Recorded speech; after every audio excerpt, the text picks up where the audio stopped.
Now we have the final stage of black and gray shading to do, which, as you can see, I'm gradually working my way through the negative skin, and now we have just a little bit of empty skin left showing through, which is, in another term, negative skin. And what I'm going to do with this last pass of black and gray, which is my final diluted stage, which is a few drops of black ink to the rest water, which isn't going to really give me any it's going to give me very little depth as far as how dark and deep I can actually make the gray, which is ideally what you want. It's basically that last pass of the real light gray is used as just to kind of fine tune your shading, just to smooth out all the little pixelation, that little bit of grit, that graininess to your shading, little imperfections, and to fill in a little more of that skin tone and give you just a smoother, more drawn out, softer black and gray shade. So again, what I'm going to do is just slowly work my way around through all the gray shading, adding just a little bit of filler to it. And this is going to be the quickest, lightest, least intrusive pass and form of shading I'm going to do on this, because again, it's so light, and I don't really need to use too much of it, just enough to wash it out a little bit. So again, this is going to be relatively fast, and I'm going to stick with the exact same formula, the same way I've been explaining all of this. I'm going to utilize the same breakdown as far as the areas I'm going, and filling in the amount of space and leaving just a little bit of empty skin, just a little bit of negative skin as my highlight source. And just subtly, accentuating little lines and details here and there, like in the wings and the feathers and whatnot.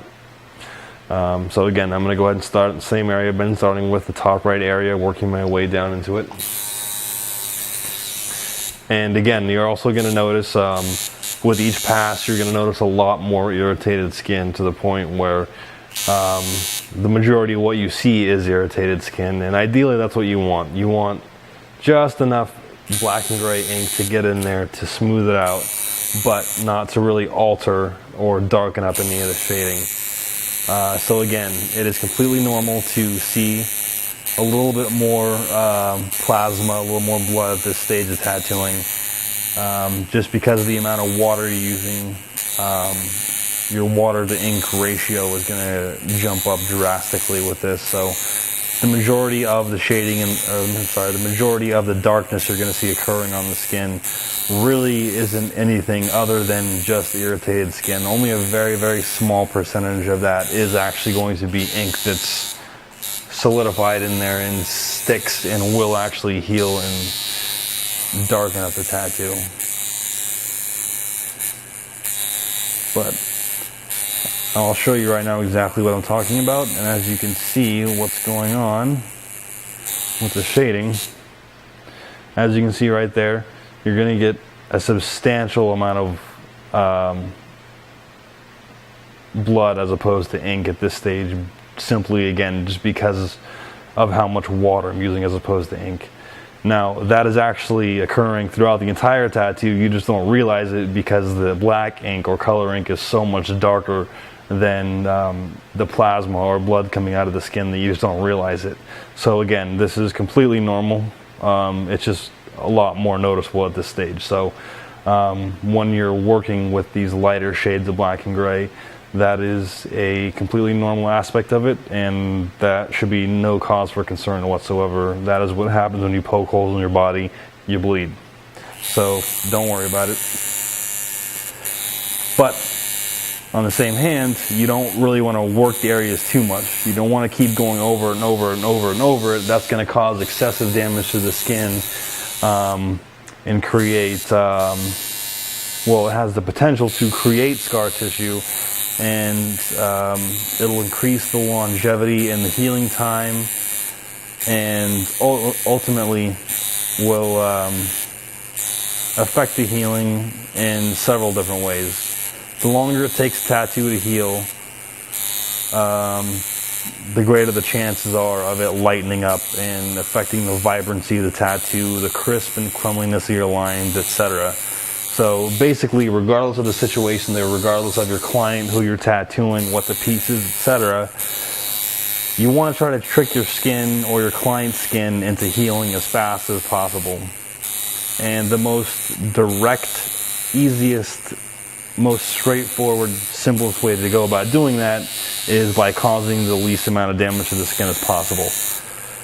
Now, when you tattoo, it is on a very small level, but you are damaging the skin.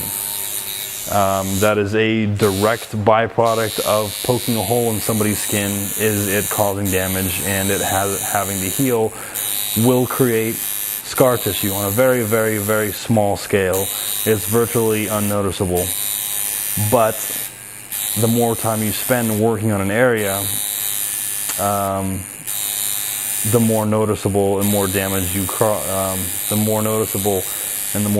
create. Thus, it takes longer to heal and will have a more substantial effect on the appearance of the tattoo once it has healed. So again, that being said, you want to try to limit the amount of time you spend working on an area to as little time as possible. And this will directly affect the quality of your tattoo work.